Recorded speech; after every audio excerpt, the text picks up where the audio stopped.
What's up, guys? Danny here from the Lassercast. I'm back from a week-long vacation in Cape Cod, rocking my new Quint chalk drawing Jaws shirt. And I'm ready to talk about horror movies again. I got to do something yesterday that I hadn't done for the full week I was on vacation, and that was go to the movie theater. And I did a double feature, an old-fashioned double feature of two horror movies that are currently out. I saw The Night House, directed by David Bruckner, followed by Don't Breathe Part 2 from Roda Sayaguez, written by him and Fede Alvarez, who did the first Don't Breathe. And I'm going to give you some quick thoughts. Try to keep it spoiler-free. If I do any spoilers in here, I will alert you before so you can pause the video, but I don't think I'm going to get into spoiler territory here. So we'll start out with The Night House. First of all, I am a huge fan of David Bruckner, the director. He did a movie a few years ago called The Ritual. It's still on Netflix, I believe, or at least it was. And it is one of the best modern horror films. It's partly like a cult horror movie, and then there's an amazing original creature in there.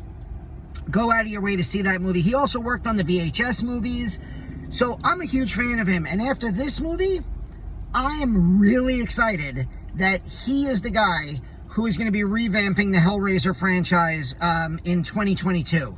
I think he's got a really original knack for horror, especially psychological horror. And, you know, who's better to mess with your mind than the Cenobites and Pinhead, right? So, The Night House is a movie starring Rebecca Hall, who's excellent in this film. One of the best performances I've seen this year. And she is a widow. Her husband, Owen, who was an architect, he committed suicide at their lake house. He took the rowboat out into the middle of the lake, shot himself in the head, and she is just coming, this obviously just happened, and she is dealing with the repercussions of this. She's going through her husband's stuff. She's meeting with friends and colleagues, and she's trying to cope with this loss in her life. And if this movie was just about the psychological, dealings of somebody who had to, cope with a spouse's suicide, it would have been great on its own. Then there are the horror aspects to this movie. As she's digging through Owen's stuff, she finds some books that kind of call out some occult references. There's stuff about mirror forces and tricking demons, and you're like, what exactly is going on here? And there's this really creepy totem that comes up. You might have seen it in the trailer, which is genuinely creepy. And it leads to, again, without spoiling much, it does lead to a kind of supernatural element to the second half of this film.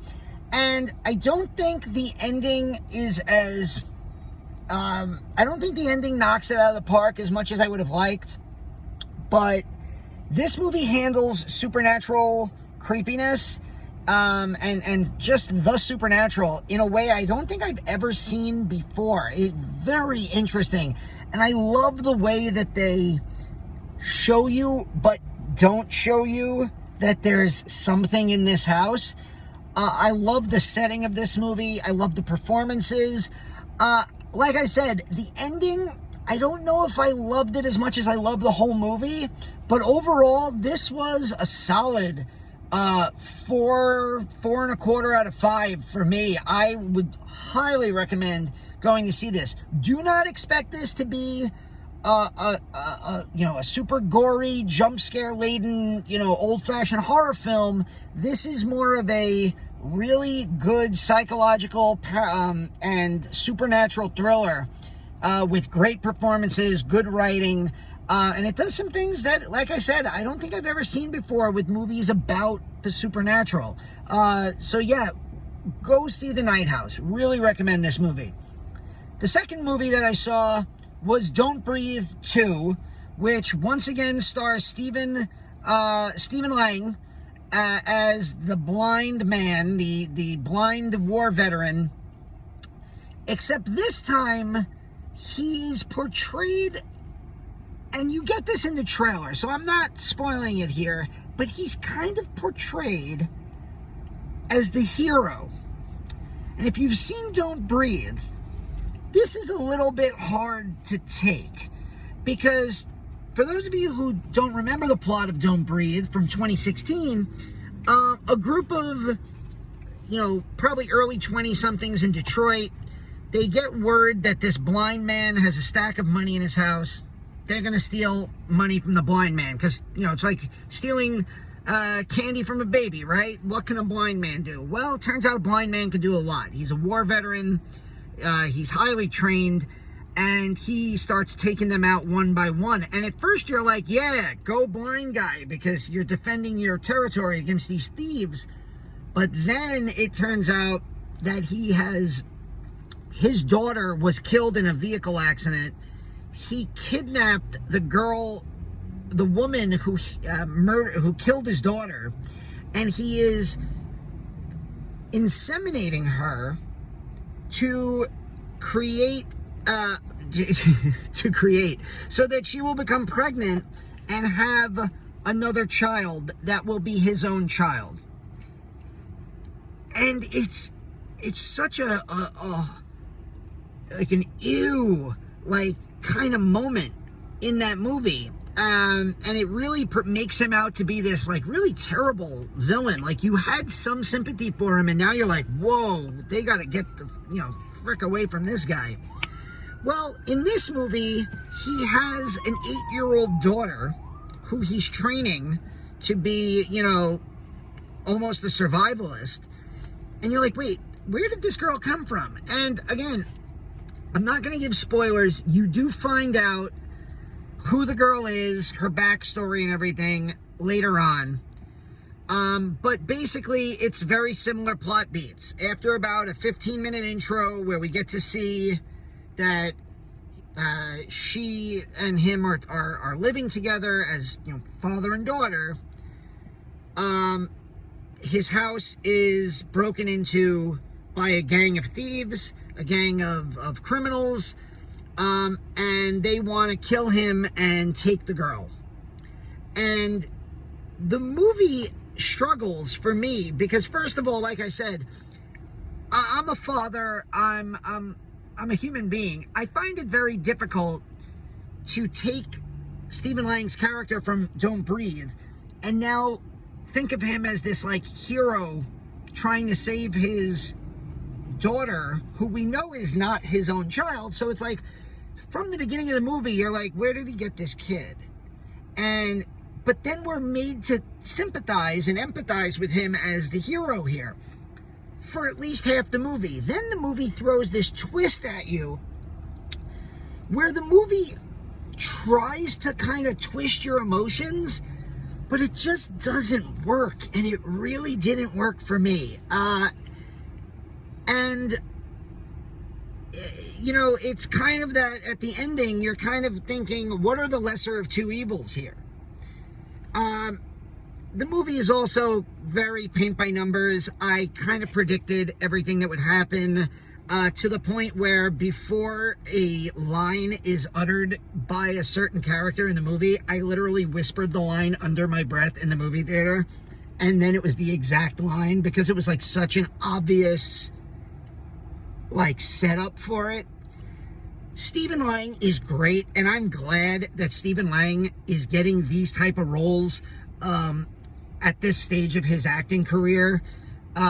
It's really funny in Hollywood today that what they're basically telling you is the key demographic to become an action star or to like do serious like hardcore action scenes is now like 50 to 55 plus between John Wick and Nobody, and now you get this movie with these movies with Stephen Lang. Stephen Lang was also in the great VFW by director Joe Begos, where it was like him and a bunch of kind of senior actors doing action sequences, which was a lot of fun. Great movie if you could find it. I think it was streaming on Shudder again last year. I'm not sure where it's streaming now.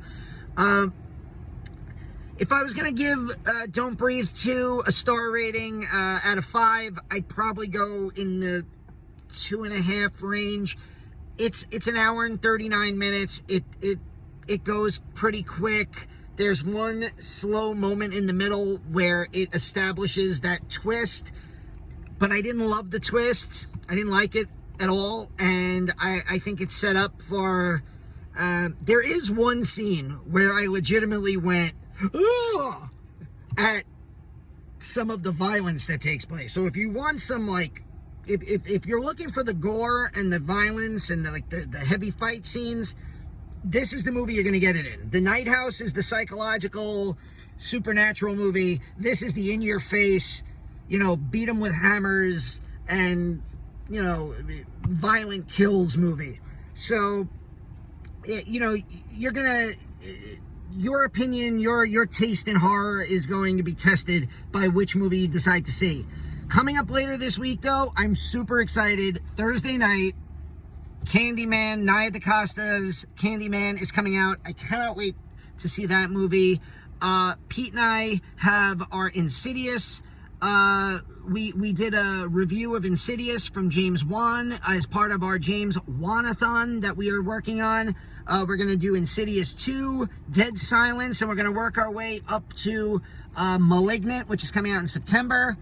And we got so much more. We're almost at spooky season. Charlotte and I visited Spirit Halloween for the first time a couple days ago. So we're going to start doing some Spirit Halloween unveiling videos, unwrapping videos.